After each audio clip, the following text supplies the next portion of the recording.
भारत ने urban air mobility की दुनिया में बड़ी छलांग लगाई है। आईआईटी मद्रास से जुड़ी स्टार्टअप द इप्लेन कंपनी ने देश का पहला full scale electric vertical take off and landing यानी कि ईवीटीओल एयर टैक्सी प्रोटोटाइप पेश किया है। कंपनी का लक्ष्य साल 2028 तक देश में कमर्शियल एयर टैक्सी सेवा शुरू करना है।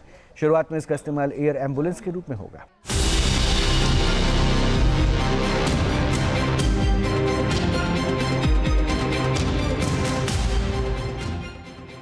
एयर टैक्सी अब कल्पना की दुनिया से निकलकर हकीकत बनने जा रही है।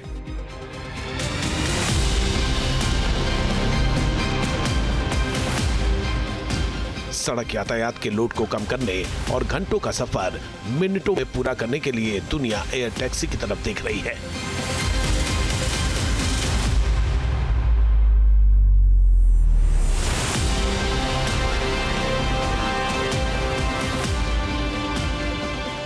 दुनिया के कई देशों में एयर टैक्सी की तकनीक पर तेजी से काम चल रहा है।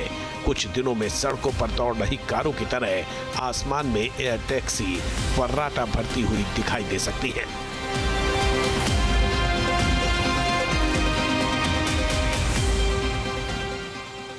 भारत में भी भविष्य की उड़ान का नया चेहरा मानी जा रही एयर टैक्सी की तकनीक पर काम अंतिम चरण में पहुंच गया है। चेन्नई की द इप्लेन कंपनी ने देश का पहला full scale electric air taxi prototype PT-01 दुनिया के सामने पेश कर दिया है। करीब 5 साल की रिसर्च और लगातार परीक्षणों के बाद तैयार हुए इस विमान ने भारत को उन चुनिंदा देशों की कतार में खड़ा कर दिया है जो भविष्य की हवाई परिवहन तकनीक विकसित कर रहे हैं।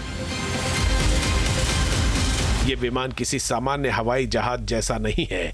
EVTOL यानी electric vertical take off and landing aircraft helicopter की तरह बिना रनवे के सीधे ऊपर उड़ सकता है और उड़ान भरने के बाद विमान की तरह आगे बढ़ सकता है। इसमें पारंपरिक जेट इंजन नहीं बल्कि बैटरी से चलने वाले इलेक्ट्रिक मोटर्स लगे हैं, जिससे शोर कम होगा, जीरो टेलपाइप एमिशन होगा यानी प्रदूषण घटेगा और ऑपरेशन की लागत भी कम होगी। इस एयर टैक्सी की सबसे बड़ी खासियत यह है कि इसके लिए नए एयरपोर्ट बनाने की जरूरत नहीं पड़ेगी। करीब 2.2 टन वजन, 8 मीटर विंग स्पैन और लगभग 110 किलोमीटर की रेंज वाला ये विमान सिर्फ आधे बास्केटबॉल कोर्ट जितनी जगह से उड़ान भर सकता है, यानी अस्पतालों के हेलीपैड, बड़ी इमारतों की छतें और मौजूदा लैंडिंग साइट्स ही इसके लिए पर्याप्त होंगी। हालांकि अभी इसमें कोई पायलट नहीं बैठेगा। शुरुआत में इसकी सभी उड़ानें अनमैन्ड यानी बिना पायलट के होंगी। कमर्शियल उड़ान शुरू करने से पहले कंपनी इसकी सुरक्षा प्रणाली को पूरी तरह परखेगी। इस एयर टैक्सी में 6 स्वतंत्र लिफ्ट रोटर और 4 फॉरवर्ड प्रोपेलर लगाए गए हैं। अगर उड़ान के दौरान एक मोटर भी बंद हो जाए तो बाकी मोटर्स अपने आप संतुलन बनाकर विमान को सुरक्षित उड़ाती रहेंगी। द इप्लेन कंपनी की योजना सबसे पहले इसका इस्तेमाल एयर एम्बुलेंस के तौर पर करने की है, यानी गंभीर मरीजों को ट्रैफिक से बचाकर कुछ ही मिनटों में अस्पताल पहुंचाया जा सकेगा। इसके बाद एयरपोर्ट ट्रांसफर और शहरों के भीतर यात्रियों की हवाई यात्रा शुरू की जाएगी। कंपनी का दावा है कि उसे अब तक 800 से ज्यादा एयरक्राफ्ट के लिए शुरुआती ऑर्डर या कमिटमेंट मिल चुके हैं। फिलहाल इस एयर टैक्सी को कई चरणों की टेस्टिंग और मंजूरी की प्रक्रिया से गुजरना होगा। अगर ये प्रक्रिया तय समय पर पूरी होती है तो साल 2028 के आसपास भारत में सबसे पहले एयर एम्बुलेंस सेवा और इसके बाद सीमित व्यावसायिक एयर टैक्सी संचालन शुरू होने की उम्मीद है। दुनिया में जॉबी एविएशन, आर्चर, एयरबस और कई बड़ी कंपनियां भी इसी तकनीक पर काम कर रही हैं।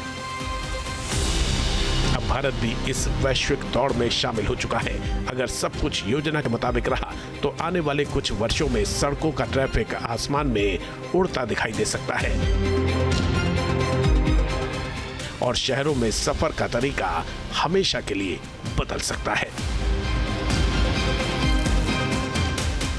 यानी आने वाले वर्षों में फ्लाइंग टैक्सी सिर्फ कल्पना नहीं बल्कि भारत की वास्तविक परिवहन व्यवस्था का हिस्सा बन सकती है।